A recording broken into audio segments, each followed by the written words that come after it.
¿Qué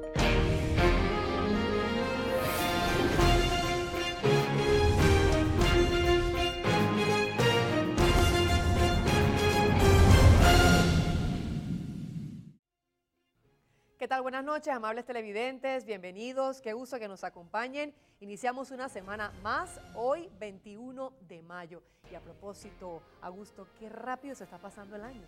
Velozmente. Buenas noches. Buenas noches, Lourdes. Buenas noches, amigos televidentes. Esperando que hayan tenido una gran fiesta de Pentecostés, que el Espíritu Santo inunde todos nuestros corazones y las familias panameñas. ¿Qué les parece si les enviamos un saludo también a los radioescuchas de Radio Hogar en los 94.1 FM que a esta hora nos sintonizan? Nos vamos de inmediato con los titulares de hoy. Estos son los titulares para hoy lunes 21 de mayo. Empresario Ricardo Francolini fue detenido tras presentarse a una diligencia indagatoria en las instalaciones del Ministerio Público.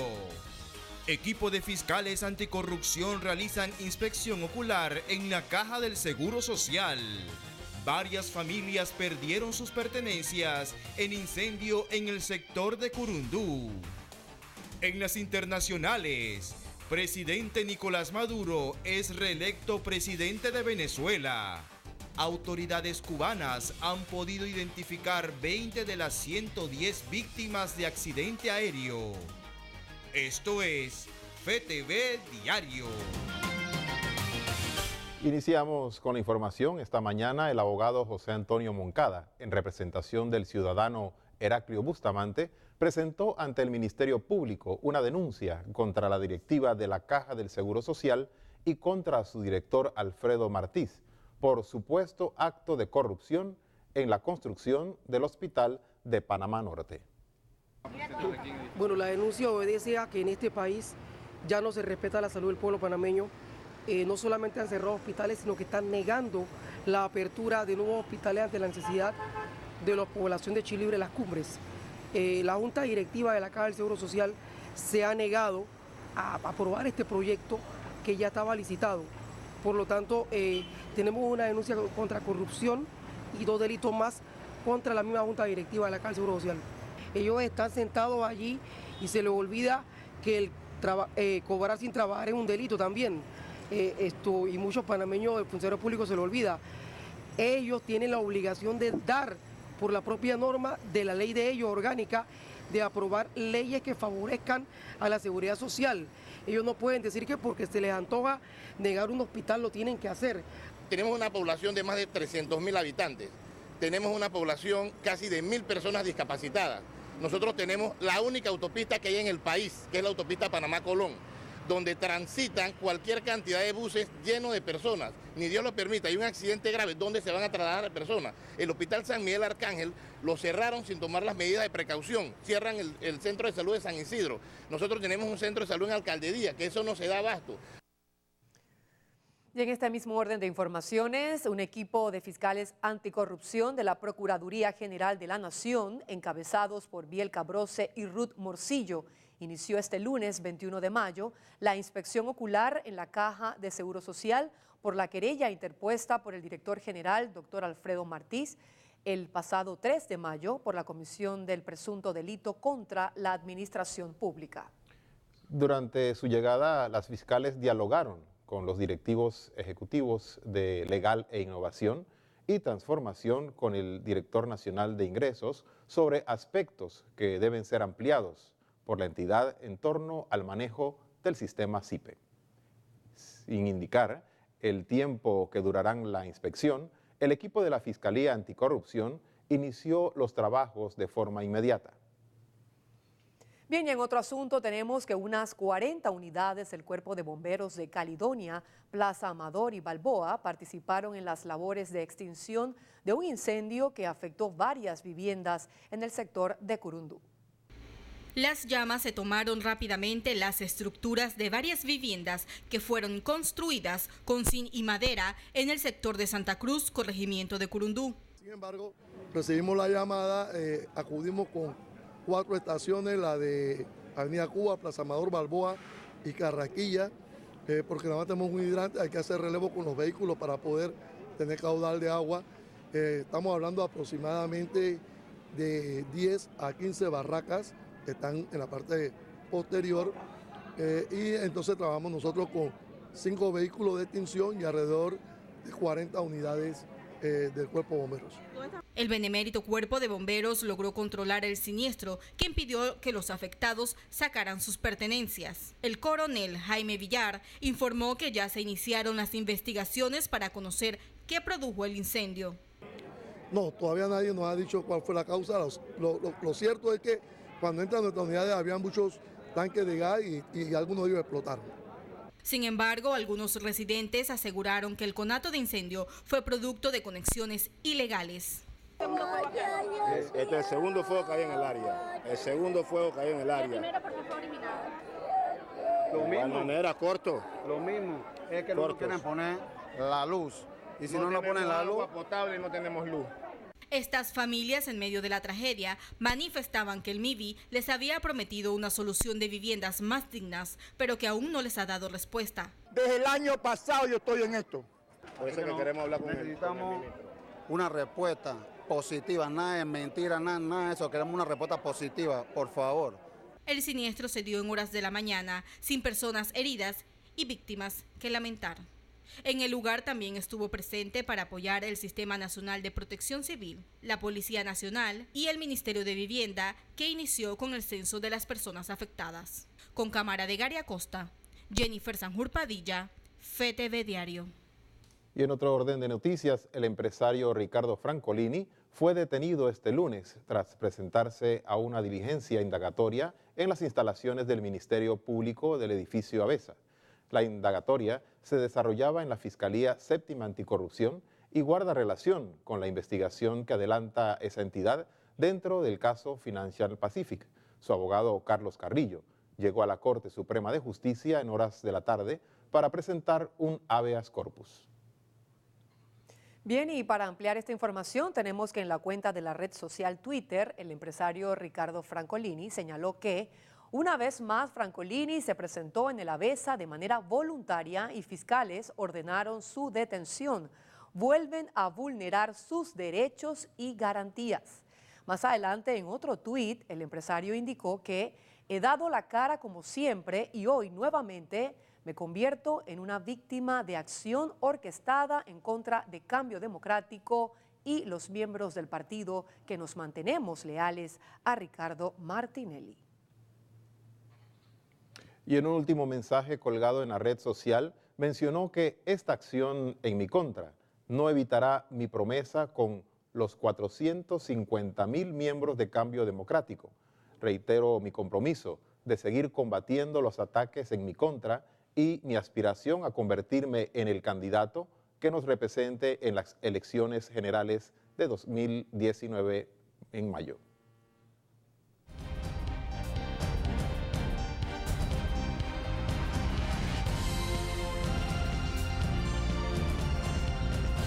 Bien, y los que todos estaban esperando y luego de una semana fuera del país se incorpora al equipo el profesor Edwin Cabrera, que nos hablará en esta primera parte sobre la Fundación Cinta Norteña, nota que hizo portada hoy lunes en La Estrella de Panamá. Profesor, bienvenido y buenas noches. Gracias, Lourdes. Buenas noches, Augusto. Buenas noches, amigos televidentes.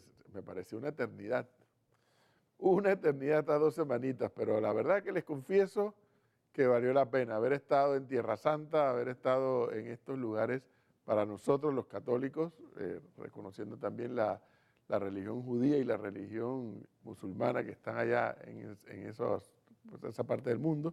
Para nosotros los católicos, pues tengo que reconocer muy emocionante estar en varios de esos lugares santos y que son indiscutiblemente un ícono para nuestra religión. Pero bueno, de regreso, por un tiempo, porque más adelante hay que hacer otro viaje. Y como dice Lourdes, efectivamente hoy yo no podía salir del asombro y me preguntaba, digo, bueno, ¿cuánto más tenemos que esperar del órgano legislativo? O sea, ¿qué más, qué otra sorpresa nos va a dar? Y este titular del diario La Estrella de hoy, que aparece aquí, no solamente el titular, cuando uno lee el desarrollo de la nota adentro, uno se pone a pensar, y bueno, ¿y estos diputados de este país en qué están pensando? ¿Qué creen? Que aquí hay algo que se llama población y que toda la población somos una tanda de tontos, de bobos, yo no sé, me imagino que también podríamos añadir los otros calificativos vulgares que utilizamos los panameños. Es decir, fíjese esto. Primero, una fundación creada mediante una ley. Como fue creada mediante una ley, tuvo que pasar 3 debates, 1 en la comisión y 2 en el pleno. Y ni un solo diputado advirtió esta especie de aberración. Sí, porque explíqueme por qué usted, amigo televidente, y yo también no configuramos una fundación y que la misma, suya y mía, la alimenten dineros del Estado, así cualquiera. ¡Qué gracia! Entonces, la Autoridad de Turismo tiene que poner 30 y no sé cuántos mil dólares. El MEF, no sé cuántos millones. El Ministerio de la Presidencia, la Asamblea, 500.000. Como ahora están peleados, la presidenta de la Asamblea mandó una nota diciendo no puedo entregar esos 500.000 porque hubo un fallo de la Corte que me lo prohíbe. Pero a que alguien me explique a dónde estaba el resto de los 70 diputados cuando votaron a favor de esto. Y digo los 70 porque el otro diputado es el diputado Barrías, que obviamente él fue el promotor, el impulsor, el promotor, el proponente, y además, como es el presidente de la Comisión de Presupuestos, nadie se quiere pelear con él. Está bien que no se quieran pelear con él, pero ojalá alguien en la Asamblea o el diputado Barrías, si desea, nos explicara cómo es esta historia de que yo creo una fundación, por más loable que sea el propósito de la misma, y que dicha fundación sea alimentada con fondos del Estado. En el Estado panameño hay otras fundaciones, pero fundaciones que administran bienes del Estado. El Hospital del Niño tiene una fundación, el Hospital Santo Tomás tiene una fundación, y cuidado, como dice la nota de la Estrella, esas 2 fundaciones no reciben la cantidad de recursos de distintas instituciones del Estado que recibe la de la cinta norteña. ¿Alguien me puede explicar ese invento porque aparentemente también esto viene de la mano de crear o del intento que hubo de crear el distrito de Panamá Norte? ¿Ah? ¿Y para qué? ¿Para qué? Ahí en la administración pasada, en el quinquenio pasado, se les antojó crear una 10ª provincia. ¿Para qué? Dígame si les ha cambiado en algo la vida a los que viven en Arraiján, La Chorrera, Chame, San Carlos, Capira. Según tengo entendido, todo sigue igual. Todos tienen que venir a Panamá, la mayoría de las cosas, a tramitarlas. Ahora, ¿para qué se iban a inventar este distrito norte de Panamá? ¿Para crear más burocracia? Ah, espérese. Y es que esta historia no termina allí. Es que trataron también de echar mano de algunos recursos del canal para alimentar esa fundación norteña. Y también trataron de echar manos de terrenos que son parte de la cuenca hidrográfica del canal para esta historia de una cinta norteña. Es decir, estos diputados de este país nuestro, porque mentira que hay los buenos versus los malos, son los malos versus los más malos, indiscutiblemente que no tienen ningún respeto por nosotros los ciudadanos. Cuando usted tiene el talento y tiene el arrojo de proponer una fundación y que esa fundación sea alimentada con fondos del Estado y que ninguno de los otros diputados diga nada, ¿qué usted cree? ¿Qué podemos pensar nosotros los panameños? A ver, ¿qué podemos pensar los congos de Congolandia que era la jugada o es la jugada? Sí, porque presta la casualidad que el promotor, como dije hace un momento, a la sazón es el presidente de la Comisión de Presupuestos, con quien yo les digo, por conocimiento de causa, nadie le gusta pelearse con el presidente de la Comisión de Presupuestos. Otro día les explico por qué. Pero simplemente lo que no puede ser es que todavía nos tengamos que aguantar un año más de estos diputados faltándonos el respeto. Ya no les basta con la partida 080, ya no les basta con la partida 172, ya no les basta con el ausentismo, ahora también creación de fundaciones como esta que yo no sé por qué tengo que asumir o imaginarme que cuidado que habrán otras fundaciones que por mandato de ley no solamente son creadas, sino que les provee las instituciones del Estado, les proveen los dineros. No, si usted crea una fundación, usted tiene que salir a buscar la plata, salvo que la fundación sea para administrar bienes del Estado, como los dos ejemplos que les dije, Santo Tomás y Hospital del Niño y varias más que se crean para que administren estos recursos del Estado. Y ahí sí el Estado las fondea. Pero en esta otra, dicen los oyentes, esta mañana cuando yo tocaba este tema en la radio, que lo único que hay es una vereda por donde pasa cada una persona, un letrero que dice cinta norteña y como un arco por donde la gente pasa. Eso es lo único que hay. ¿Será eso lo que más requiere? Esas son las necesidades fundamentales de la gente del sector norte de Panamá. Yo no estoy seguro. Pero al margen de eso, no hay forma de justificar esta historia de esta fundación. No hay manera de justificar. Salvo que mañana haya una explicación que no entendería yo cómo va a ser razonable. No hay forma de justificarlo. O sea, y entonces le dijeron a la alcaldía de Panamá, y usted también tiene que depositarle fondos. Y el alcalde Blandón se dijo, ¿y yo de dónde voy a sacar la plata para eso si eso no está en el presupuesto? Por supuesto, esa era la respuesta responsable. Porque además, la alcaldía de Panamá, como muchas otras alcaldías del país, ahora tienen los programas de descentralización, mediante el cual reciben una cantidad de dinero para ejecutar obras. Y me imagino que dentro de las obras que tiene pensado o planificada la alcaldía de Panamá en el área norte estará contemplada, sin duda alguna. Pero lo que aquí hay al final, amigos oyentes y televidentes, es que no nos respetan a los ciudadanos. No hay una consideración, oye, ¿qué dirá la gente si cuando vea esto? Oye, no, bueno, a lo mejor haga nada, no hay respeto. Pero bueno, como siempre les he dicho, estamos en Panamá, el país que también es conocido como Congolandia y en donde los congos se aguantan este tipo de situaciones. Pero bueno, ni modo.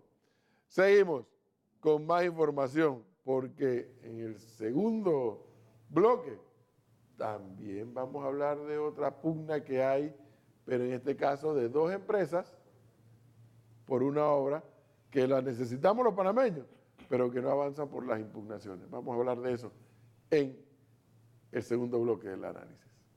Así es, muchísimas gracias, profesor Cabrera. Estaremos muy pendientes a este segundo análisis de la noche, ya lo sabe, amigo televidente. Y bien, mientras tanto, vamos a ponernos al día en las notas internacionales.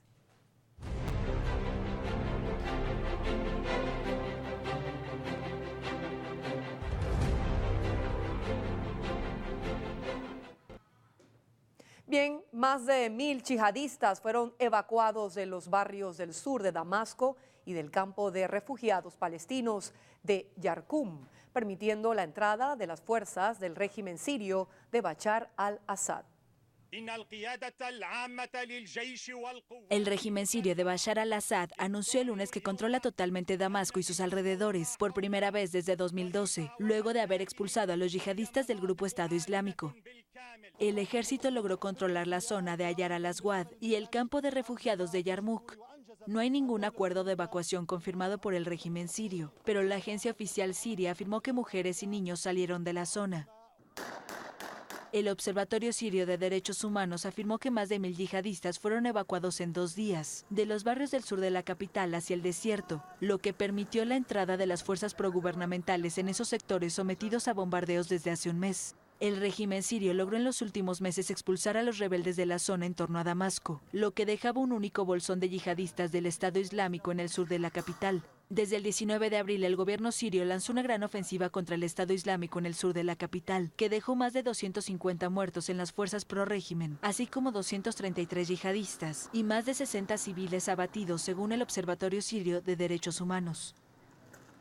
Y continuando con las internacionales, Estados Unidos aumentará la presión financiera sobre Irán. Con las sanciones más fuertes de la historia, el presidente Donald Trump hace un llamado al resto de firmantes del acuerdo nuclear de 2015 que lo apoyen en su estrategia. El secretario de Estado de Estados Unidos, Mike Pompeo, anunció el lunes la nueva estrategia de su país hacia Irán después de que Washington se retiró del acuerdo nuclear de 2015 con Teherán. Aplicaremos una presión financiera sin precedentes sobre el régimen iraní. Los líderes en Teherán no tendrán dudas de nuestra seriedad. En su primer gran discurso sobre política exterior desde que tomó el cargo, Pompeo describió 12 duras condiciones de Washington para cualquier nuevo acuerdo nuclear y aseguró que Irán nunca volverá a tener carta blanca para dominar Medio Oriente.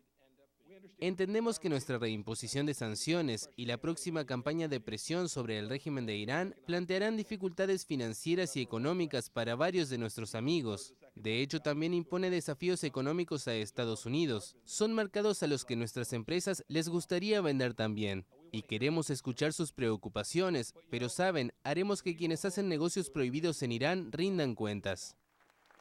El secretario agregó que Estados Unidos levantaría sus sanciones si Irán pusiera fin a su programa de misiles balísticos y dejara de intervenir en conflictos regionales desde Yemen a Siria. El presidente estadounidense Donald Trump considera que el acuerdo original de 2015 no fue lo suficientemente estricto en sus exigencias hacia Teherán y ahora quiere que el resto de los firmantes apoyen su estrategia de línea dura. Y ahora nos vamos hasta México, donde durante el segundo debate presidencial, los candidatos exigieron al gobierno de Donald Trump respeto para el país y los migrantes mexicanos en Estados Unidos. El segundo debate de candidatos presidenciales en México se celebró el domingo en Tijuana. El tema principal fue México y el mundo, pero se centró en particular en la relación con Estados Unidos, que ha caído al más bajo nivel en décadas desde que Donald Trump llegó a la Casa Blanca. El izquierdista Andrés Manuel López Obrador, que lidera las encuestas por unos 20 puntos, aseguró que buscaría una relación de amistad, pero no de insubordinación con Washington. Ricardo Anaya, quien es postulado por una coalición de derecha e izquierda, criticó una polémica reunión ocurrida en 2016 entre Trump, entonces candidato republicano, y el mandatario mexicano Enrique Peña Nieto. José Antonio Meade, el candidato oficialista, negó que el encuentro haya sido un error y argumentó que México está negociando un nuevo acuerdo de libre comercio y que Estados Unidos se ha retirado de otros pactos internacionales. Los candidatos reclamaron respeto para el país y para los migrantes mexicanos en Estados Unidos, a quienes se comprometieron a defender en caso de ganar en los comicios del 1 de julio. El tercer debate será el 12 de junio.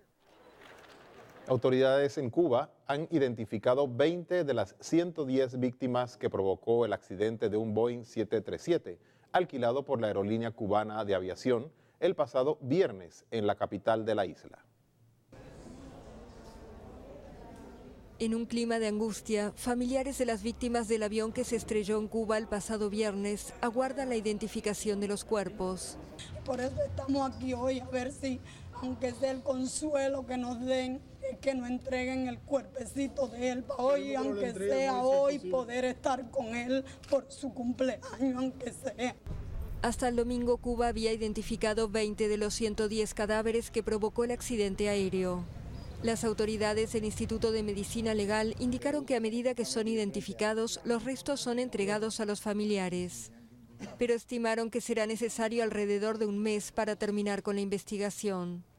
Y casi en tiempo récord se pudo rescatar todos los cuerpos del lugar. Y hay una coincidencia entre total de pasajeros y total de bolsas recuperadas. Por tanto, en estos momentos no tenemos ningún criterio para manifestar que hay un desaparecido, ni tampoco tenemos ningún criterio científico para decir que hayan otras víctimas. El Boeing 737-200, alquilado por Cubana de Aviación, se estrelló al mediodía del viernes cuando acababa de despegar desde el Aeropuerto Internacional de La Habana para dirigirse a Holguín, en el este del país. El desastre ocasionó la muerte de 110 personas, 99 cubanos, 6 tripulantes mexicanos y 5 pasajeros extranjeros. 3 mujeres cubanas sobrevivieron al accidente, pero su estado de salud es crítico.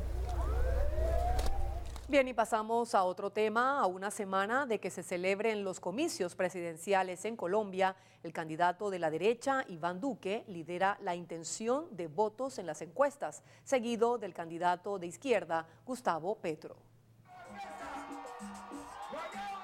A una semana de las elecciones presidenciales en Colombia, el candidato de la derecha, Iván Duque, lidera la intención de voto. Abanderado por el expresidente Álvaro Uribe, cuenta con un respaldo de entre 37,6 y 41,5%, según encuestas divulgadas el fin de semana por las firmas Guarumo e Inbamar Gallup. Pero si la tendencia se confirma, deberá enfrentarse con el izquierdista Gustavo Petro en un balotaje el 17 de junio. Duque promete modificar el acuerdo de paz con la exguerrilla de las FARC, que permitió el desarme de unos 7.000 rebeldes comunistas el año pasado. El narcotráfico no puede seguir siendo un delito conexo al delito político y por ende amnistiable. La sustitución y la erradicación tienen que ser obligatorias. Armas y dineros escondidos deben implicar que los cabecillas pierdan los beneficios y la justicia transicional tiene que asegurar verdad, justicia y reparación. Ambos candidatos son opositores del presidente Juan Manuel Santos y protagonizan una de las campañas más polarizadas y antagónicas en Colombia. Santos dejará el poder en agosto, luego de 2 mandatos de 4 años. Y pese a los esfuerzos de la oposición por boicotear las elecciones presidenciales, Venezuela amaneció este lunes con la reelección del presidente Nicolás Maduro, que mantendrá su cargo hasta el año 2025. El presidente de Venezuela, Nicolás Maduro, fue reelegido el domingo con un 68% de los votos en unas elecciones boicoteadas por la oposición y desconocidas por gran parte de la comunidad internacional. Poco después del anuncio del Consejo Electoral, el mandatario celebró eufórico junto a sus seguidores en las afueras del Palacio de Miraflores. Gracias por sobreponerse a tantas agresiones, a tantas mentiras. Gracias por acompañarme en tantos combates y gracias por hacerme presidente de la República Bolivariana de Venezuela para el periodo 2019-2025. Gracias, pueblo amado de Venezuela. Maduro convocó a una gran jornada de diálogo nacional, sin precisar cuándo, a la que invitó a todos los líderes de la oposición. Su principal rival, Henry Falcón, que obtuvo 21% de los votos, desconoció el proceso electoral asegurando que careció de legitimidad y exigió una nueva votación. Para nosotros no hubo elecciones. Falcón se había inscrito a contravía de la opositora Mesa de la Unidad Democrática, que había llamado a la abstención por considerar los comicios fraudulentos. Estados Unidos, la Unión Europea y varios países de Latinoamérica anunciaron que desconocerán los resultados de la votación por considerar que el proceso no ofrecía garantías de transparencia. La elección tuvo lugar en medio de una de las peores crisis económicas en Venezuela. Según el Fondo Monetario Internacional, este año el Producto Interior Bruto caerá 15% y la inflación alcanzará 13.800%. Amigos de FTV Diario, así está la situación en el mundo. Nosotros hacemos una breve pausa y al regresar más información. No le cambien, ya regresamos.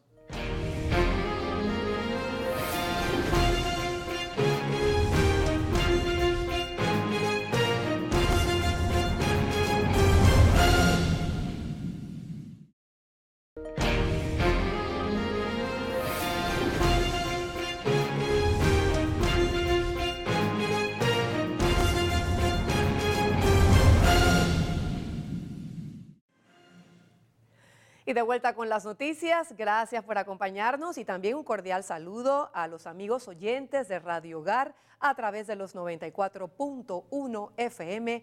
Gracias por acompañarnos. Vamos entonces a darle paso a las notas eclesiales.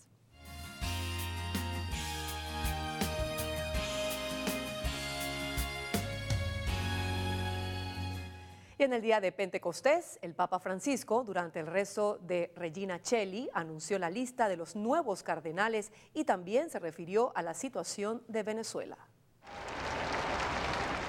Después de rezar el Regina Coeli el domingo de Pentecostés, el Papa anunció que el 29 de junio nombrará 14 nuevos cardenales. Se trata de un grupo muy variado. Entre ellos está el arzobispo de Huancayo, Perú, Pedro Barreto. También el patriarca caldeo de Bagdad, Luis Rafael Sacco. También será cardenal Joseph Coates, arzobispo de Karachi en Pakistán. El Papa hará cardenales también a 3 de sus colaboradores en el Vaticano. En la lista está su limosnero, el arzobispo Konrad Krajewski, encargado de sus obras de caridad. También el español Luis Ladaria, prefecto de la Congregación para la Doctrina de la Fe. Y por último, el italiano Giovanni Becciu, sustituto de la Secretaría de Estado del Vaticano.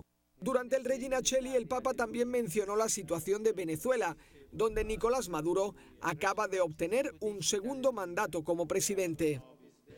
Deseo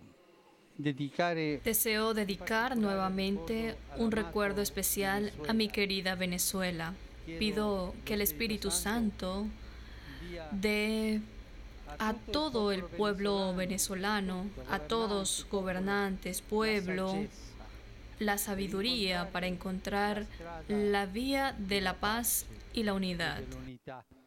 El Papa tuvo una breve homilía en la que explicó que con la efusión del Espíritu Santo sobre los apóstoles comenzó también la santidad en la Iglesia.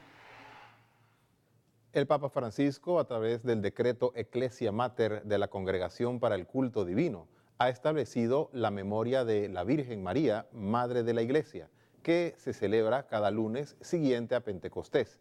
Por eso hoy el Santo Padre aclamó por primera vez esta fiesta.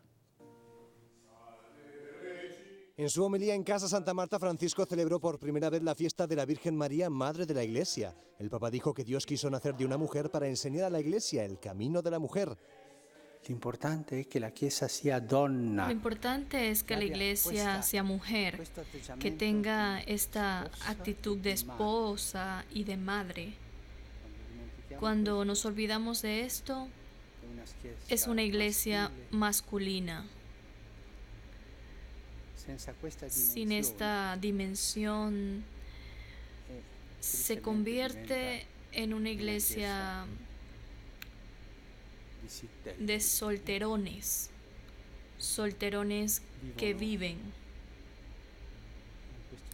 este aislamiento, incapaz de amar, incapaz de fecundidad. Sin la mujer, la iglesia no avanza, porque ella es mujer. El Papa dijo que la mayor virtud que distingue a una mujer es la ternura, y por eso la Iglesia debe aprender de las madres, que son ejemplos de humildad y mansedumbre.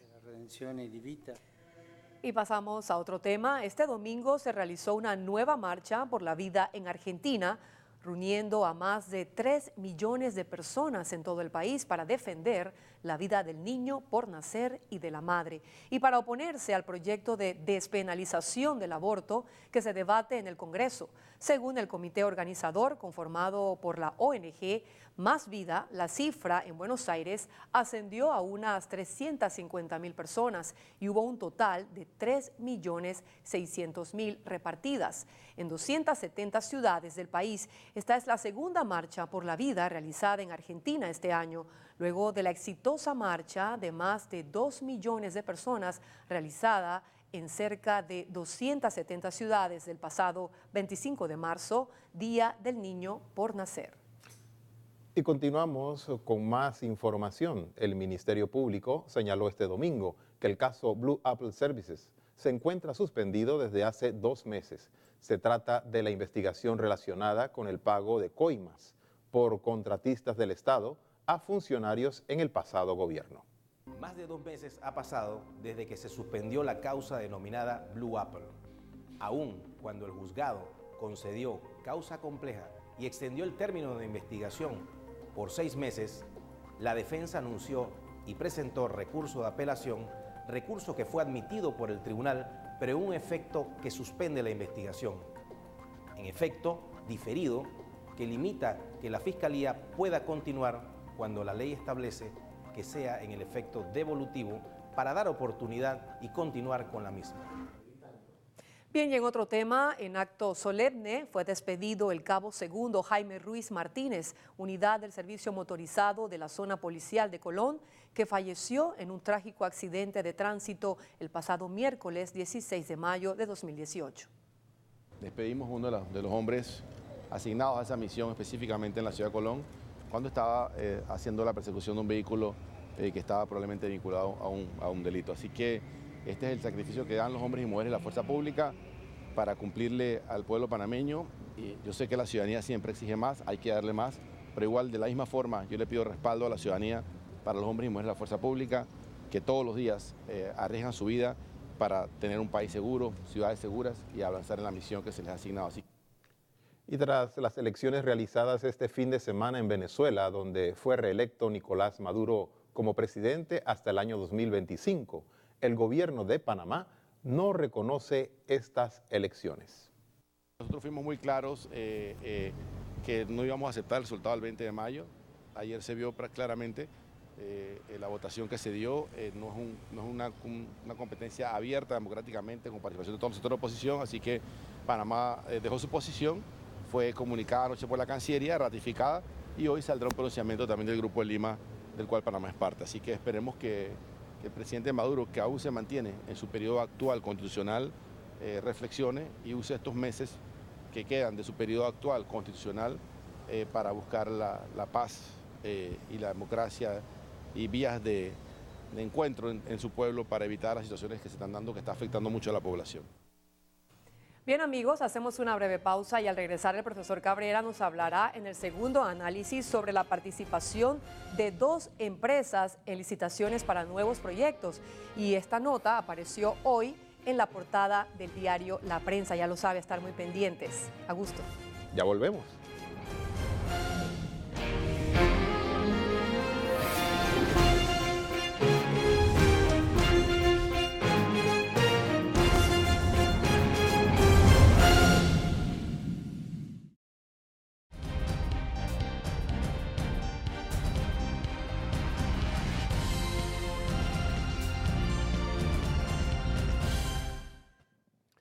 De regreso, amigos televidentes. Óigame, bueno, hoy es lunes de portadas de periódico, porque a lo que nos vamos a referir, lo planteaba el diario La Prensa en su primera plana en la mañana de hoy. Y es que un contrato de 300 millones de dólares que ya ha ido a licitación. Bueno, todo lo que hay que hacer antes de la licitación, fueron a la licitación.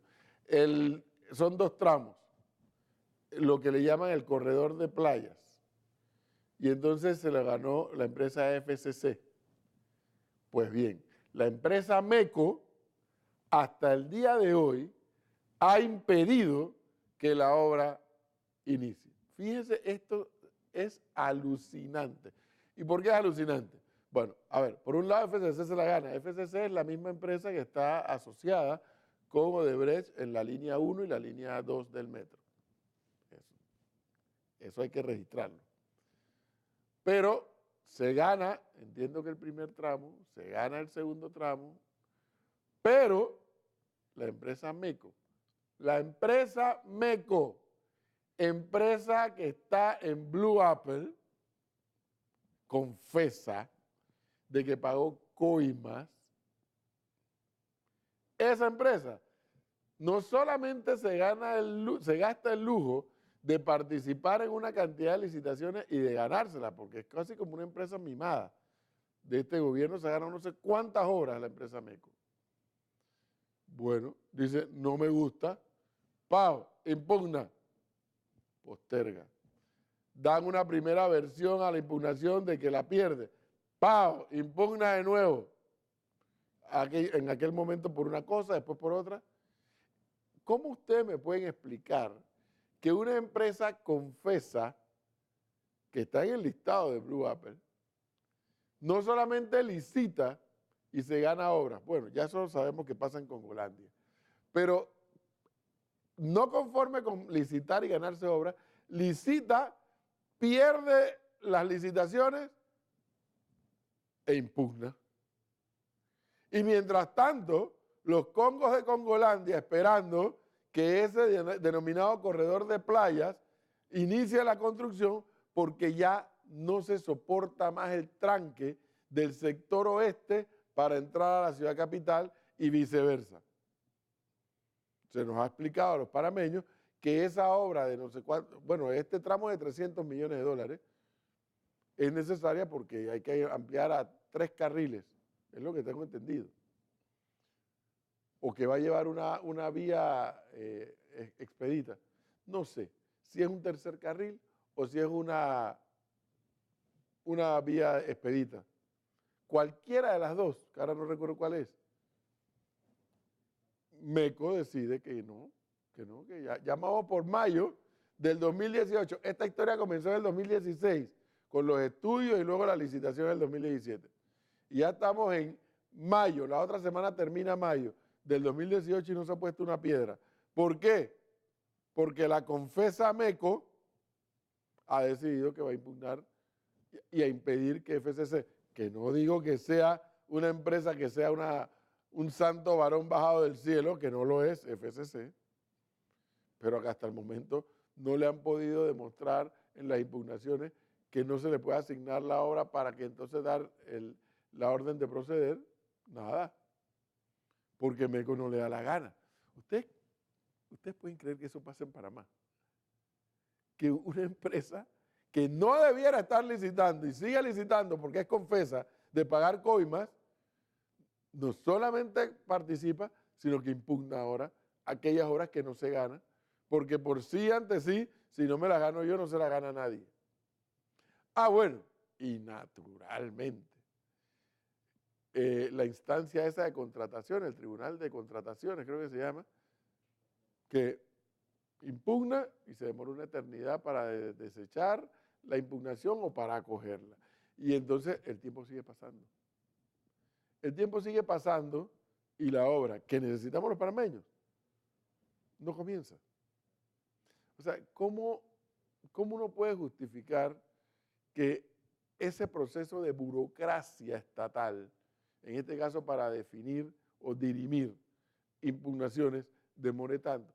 Ah, que son elementos técnicos. Bueno, entonces me imagino que ahí tiene que haber profesionales contratados para que técnicamente hagan las evaluaciones del caso. ¿Y a dónde queda el MOP en toda esta historia? Porque si alguien tiene personal idóneo para determinar sí o no impugnaciones, sin duda alguna es el MOP. Pero bueno, se le quitó eso al Ejecutivo para que una instancia aparte sea la que decida estas impugnaciones. ¿Por qué demoran tanto? Y cuando se demora tanto, amigos televidentes, surge el fantasma de la corrupción. No, tampoco estoy diciendo que tienen que fallar al día siguiente. No, obviamente si hay una impugnación se evalúa, se tramita, etcétera. Bien, pero ¿por qué tiene que demorar tanto? Entonces, cuando demora tanto, yo no sé ustedes, pero a mí me genera sospecha. O sea, contraten los técnicos que tengan que contratar, evalúen lo que tengan que evaluar y procedan a emitir un dictamen. Pero además la otra historia es, ¿cuántas impugnaciones tiene todo el que quedó de segundo? Porque se van de impugnación a impugnación con tal de fastidiar al que quedó de primero. Sobre todo en aquellos casos que no pueden sustentar o que los expertos determinan que la impugnación no procede. Entonces ponen una segunda y ponen una tercera. Bueno, ¿y hasta cuándo? Y mientras tanto, todos seguimos padeciendo del dolor de cabeza, que es o regresar del oeste a Panamá o ir de la ciudad al sector oeste y más allá, porque ya no se cabe. Si usted tiene casa en Chame, San Carlos, Bejuco, Capira, y usted quiere ir los fines de semana, dígale a alguien que le explique cómo es eso. El tranque es monstruoso. Ah, y los domingos salga a más tardar a las 11 de la mañana porque después de las 11, después del mediodía le va a agarrar un tranque que le va a tomar 3 horas llegar a la ciudad capital. Entonces nos han dicho que ese corredor de las playas ayudaría a resolver eso. ¿Cuándo? Ah, bueno, simple, cuando a MECO le dé la gana. Así de simple. Mientras tanto, MECO está en la lista de Blue Apple. Es decir, empresas que han reconocido, que han aceptado que pagaron coima. Bueno, esa misma empresa se da el tupé de paralizarnos las obras a los panameños. pero estamos en Panamá. Nunca se olvida eso, no quiero pecar de necio, pero es que no nos podemos olvidar de eso. Estamos en Panamá, donde los Congos de Congolandia, como dije en la primera parte, se aguantan eso y más. Continuamos con don Alejandro Rodríguez y los deportes.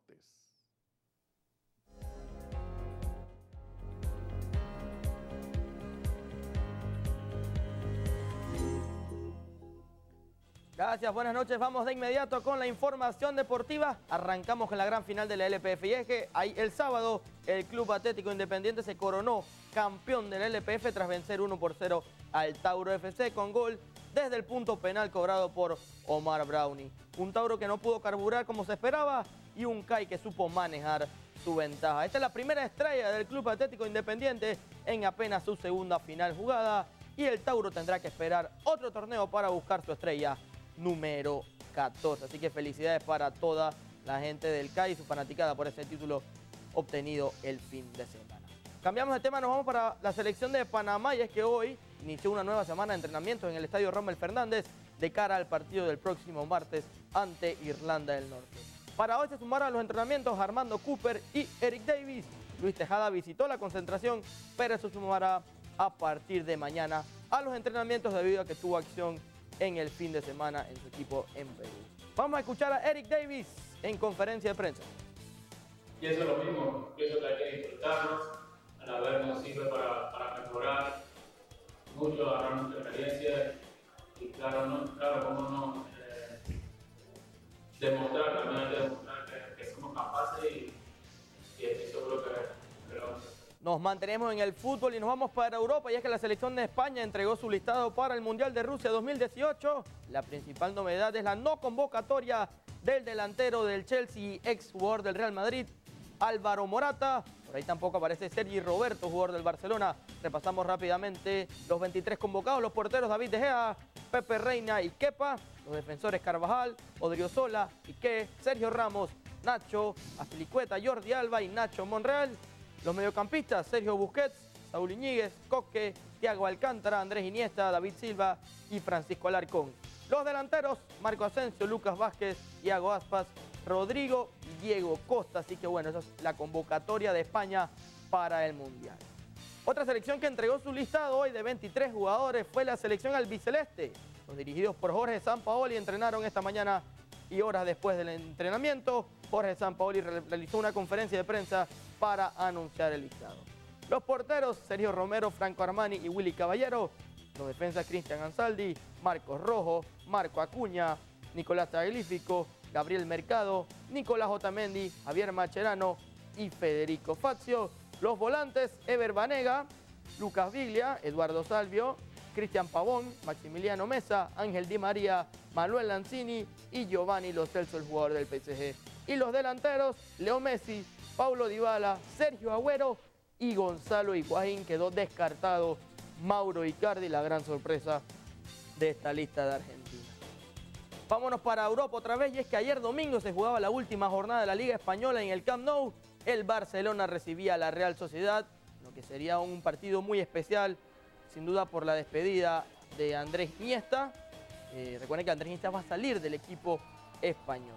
La victoria fue para el Barcelona 1-0 con gol del brasileño Philippe Coutinho, pero el momento emotivo de la noche en Barcelona fue al minuto 80 cuando se realizó la variante donde salía Andrés Iniesta y era ovacionado por todo el público. Luego del partido del Camp Nou se convirtió en una gran fiesta para despedir a uno de los más grandes del fútbol español, así que felicidades para toda la gente del Barcelona. Una noche muy emotiva lo que se vivió ayer en esta celebración y despedida del gran capitán que ahora le cede la cinta a Lionel Andrés Messi. Vamos a terminar con una buena noticia, y es que el exboxeador Celestino Pelenchín Caballero recibió una importante noticia luego de que el juez de cumplimiento del primer distrito judicial le concedió trabajo comunitario a partir del 22 de mayo, así que mañana y hasta que cumpla su pena. Nuestra compañera Jenny nos tiene la nota completa. El reemplazo de medida de retención que mantiene el ex campeón mundial de boxeo en su contra por delitos relacionados con drogas fue cambiada este lunes mediante una audiencia de cumplimiento en el sistema penal acusatorio. Fue la jueza Ormilda Miranda quien concedió la solicitud de trabajo comunitario. El Como todo el mundo sabe, Pelenchín cometió un error, lo aceptó del inicio con responsabilidad y solicitó lo que la norma lo otorga, que son los trabajo comunitario a quien haya sido condenado a 60 meses o 5 años. En principio se le había pedido unas funciones, pero no fue aceptada por la juez, así que la segunda opción que se tenía era de ayudante general. Por el momento, después vamos a ir viendo qué otras funciones de más proyección en la comunidad se le va a poder dar al campeón.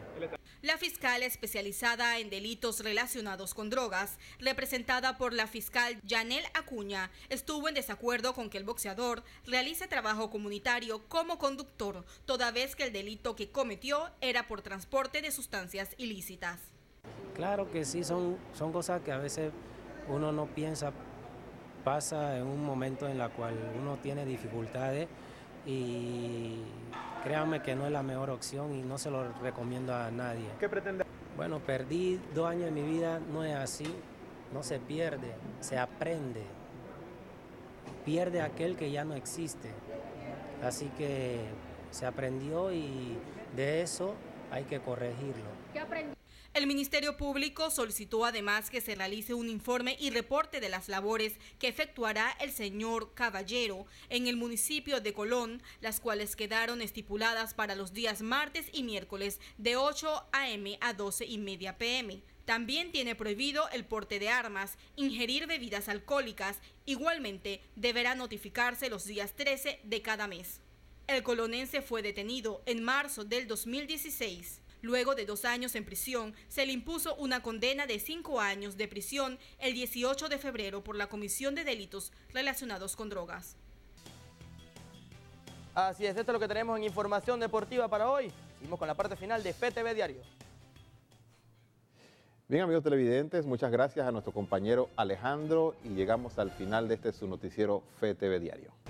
Así es, un placer haber estado con ustedes. Los invitamos a que se mantenga en sintonía porque ya inicia Buenas noches para todos con el peculiar sentido del humor del padre Francisco Verar y la hermana Verónica. Que descansen. Bendiciones.